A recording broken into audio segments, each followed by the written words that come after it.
اس نے ایک مانگنے والے کو جھٹ سے کچھ نکال کر دے دیا۔ میں نے کہا کہ بھائی دیکھ بھال کر دینا چاہیے، یہ فراڈ لوگ ہوتے ہیں اور عام انسان کے جذبہ نیکی کو ایکسپلائٹ کرتے ہیں۔ فرمانے لگے آپ نے وجہ فرمایا میں پہلے ایسا ہی کرتا تھا، پھر ایک واقعے نے میری دنیا بدل کر رکھ دی۔ میں دھرم پورہ لاہور میں اپنے گھر سے سائیکل پر نکلا تھا کہ ٹھیکیدار سے اپنے بقایا جات وصول کر لوں۔ میں اسٹیل مل فکسر تھا اور ایک کوٹھی کے لینٹر کے پیسے باقی تھے، مگر ٹھیکیدار آج کل پر ٹرخا رہا تھا۔ میں سائیکل پر جا رہا تھا کہ ایک شخص اپنا بچہ فٹ پاتھ کے کنارے لٹائے ہسپتال پہنچانے کے لیے ٹیکسی کا کرایہ مانگتا پھر رہا تھا۔ وہ کبھی کسی پیدل کا بازو پکڑ کر ہاتھ جوڑ دیتا، میرا بچہ بچا لے، مجھے ٹیکسی کا کرایہ دے دے، تو کبھی موٹر سائیکل والے کو ہاتھ دے کر روکتا، کبھی کسی کار والے کے پیچھے بھاگتا کہ وہ کار میں اس کے بچے کو ہسپتال پہنچا دے۔ کوئی رکتا تو کوئی نہ رکتا، جو رکتا وہ بھی اسے گھور کر دیکھتا اور آپ والی سوچ کر اسے ڈانٹتا، کام کر کے کھانے کی نصیحت کرتا اور آگے نکل جاتا۔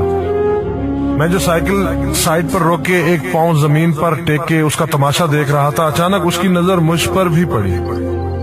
اس نے میری سائیکل کا ہینڈل پکڑ لیا۔ بھائی جان خدا کے لیے میرے بچے کی زندگی بچا لیں، اس کو سخت بخار ہے، آپ نیچے اتر کر اس کو دیکھ تو لیں، آپ کو یقین آ جائے گا۔ آپ دیں گے تو شاید کسی اور کو بھی اعتبار آ جائے، مگر میں بھی آپ کی طرح سوچ رہا تھا۔ پھر جس جارحانہ انداز میں اس نے میری سائیکل کا ہینڈل پکڑ رکھا تھا، لگتا تھا کہ ادھر میں سائیکل سے اترا اور ادھر وہ سائیکل پکڑ کر بھاگ جائے گا۔ میں نے بھی اسے کام کر کے کھانے کی تلقین کی اور پچھلے جمعے میں سنی ہوئی حدیث اس کو بھی سنا دی۔ کما کر کھانے والا اللہ کا دوست ہوتا ہے، اور اپنا ہینڈل چھڑا کر بڑبڑاتا ہوا آگے چل پڑا۔ حرام خور ہمیں بے وقوف سمجھتے ہیں۔ 2-3 گھنٹے کے بعد جب میں بقایا جات وصول کر کے واپس آیا تو وہ ابھی اسی جگہ کھڑا مانگ رہا تھا۔ بچے کو اب وہ سڑک کے پاس لے آیا تھا اور اس کے چہرے سے کپڑا بھی اٹھا رکھا تھا، وہ دھاڑے مار مار کر رو رہا تھا۔ اب وہ بچے کے کفن دفن کے لیے مانگ رہا تھا۔ میں نے سائیکل کو روک کر پاؤں سے نیچے ٹیکا اور میت کے چہرے کی طرف دیکھا۔ پھول کی طرح معصوم بچہ زندگی کی بازی ہار گیا تھا۔ میرے رونگٹے کھڑے ہو گئے۔ میں نے جیب میں جو کچھ تھا بقایا جات سمیت سب بغیر گنے نکال کر باہر پھینکا، اور اس سے پہلے کہ اس کا باپ میری طرف متوجہ ہو، سائیکل اس تیزی سے چلا کر بھاگا گویا سارے لاہور کی بلائیں میرے پیچھے لگ گئی ہوں۔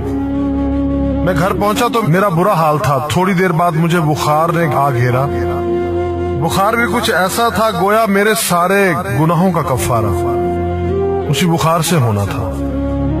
گھر والے مجھے ہسپتال کے لیے لے کر نکلتے اور میں چارپائی سے چھلانگ لگا دیتا۔ مجھے ہسپتال نہیں جانا تھا، میں اسی بچے کی طرح ایڑیاں رگڑ رگڑ کر مرنا چاہتا تھا۔ 2-3 دن کے بعد بخار کو تو آرام آ گیا، مگر میں ذہنی مریض بن گیا۔ مجھے لگتا گویا میرا اپنا اکلوتا بیٹا جو 3ری کلاس میں پڑھتا تھا وہ اس بچے کے کفارے میں مر جائے گا۔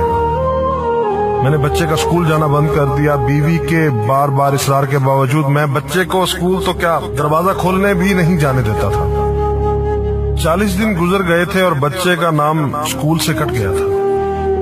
وائف نے اپنے بھائی سے بات کی جو دبئی کی کمپنی میں کیشیئر تھا۔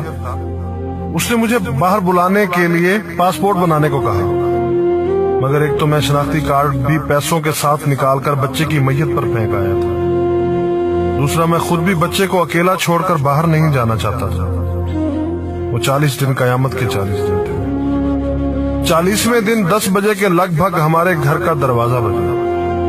دروازہ میں نے خود ہی کھولا اور سامنے اس بچے کے باپ کو دیکھ کر مجھے چکر آ گیا۔ مجھے لگا جیسے ہم دونوں آمنے سامنے کھڑے خلا میں چکر کاٹ رہے ہیں۔ درمیان میں بچے کا چہرہ بھی آ جاتا۔ میری کیفیت سے بے خبر اس باپ نے مجھے دبوچ لیا اور پھوٹ پھوٹ کر رونا شروع کر دیا۔ وہ کچھ کہنے کی بجائے میری ٹھوڑی کو ہاتھ لگاتا اور اسے چوم لیتا، جبکہ میں پتھر کا بت بنے اس کی گرفت میں تھا کہ اچانک مجھے جھٹکا لگا اور میری چیخ کچھ اس طرح نکلی جیسے کسی کو پانی پیتے وقت اچھو لگ جاتا ہے اور پانی اس کے منہ اور ناک سے بہہ نکلتا ہے۔ میں اس بچے کے باپ کو سختی کے ساتھ سینے سے لگائے یوں رو رہا تھا گویا اس کا نہیں بلکہ میرا بچہ مر گیا ہے۔ ہمارے رونے سے گھبرا کر پورا محلہ اکٹھا ہو گیا تھا۔ آہستہ آہستہ 40 دنوں کا غبار نکلا، اس کو میں گھر میں لے کر آیا۔ محلے والے بھی آ گئے تھے جنہوں نے اس آدمی سے بہت افسوس کیا۔ کچھ دیر بعد اس نے اپنی جیب سے میرا شناختی کارڈ نکالا اور مجھے واپس کیا، پھر جیب میں ہاتھ ڈال کر کچھ پیسے نکالے اور میرا شکریہ ادا کر کے کہنے لگا کہ آپ کے پیسے بڑے برکت والے تھے، شاید آپ کے خلوص کی برکت تھی کہ میرے بہت سارے کام ہو گئے۔ سارے اخراجات کے بعد کچھ پیسے بچ گئے تھے، ان میں کچھ پیسے میں نے ادھار لے کر ڈالے ہیں، یہ آپ قبول کر لیجئے، باقی میں بہت جلد آپ کو واپس کر دوں گا۔ میں نے پیسے واپس لینے سے سختی کے ساتھ انکار کر دیا اور منت سماجت کر کے اسے پیسے رکھنے پر راضی کر دیا۔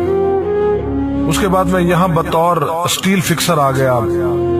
میں جی جان سے کام کرتا تھا، چند ماہ میں ترقی کر کے فور مین بن گیا۔ 3 سال بعد میں نے سالے کی مدد سے اپنی کمپنی بنا لی۔ اور اس بچے کے والد کو بھی اپنی کمپنی میں بلا لیا۔ آج وہ میری کمپنی میں فور مین ہے۔ اس بچے کے بعد اللہ نے اس سے 2 بیٹوں اور 1 بیٹی سے نوازا ہے۔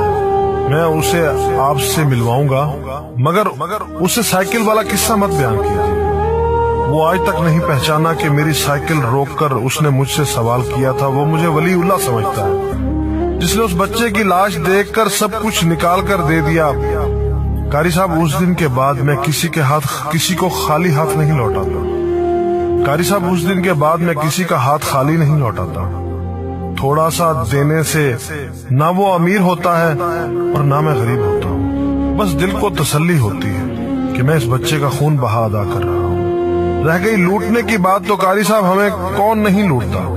جوتے والا ہمیں لوٹتا ہے، کپڑے والا ہمیں لوٹتا ہے، سبزی اور گوشت والا ہم کو لوٹتا ہے۔ اتنا لوٹنے کے بعد اگر کوئی ہمیں اللہ کے نام پر لوٹ لے تو شاید حشر میں ہماری نجات کا سامان ہو جائے کہ یہ بندہ میری خاطر میرے نام پہ لوٹتا رہا۔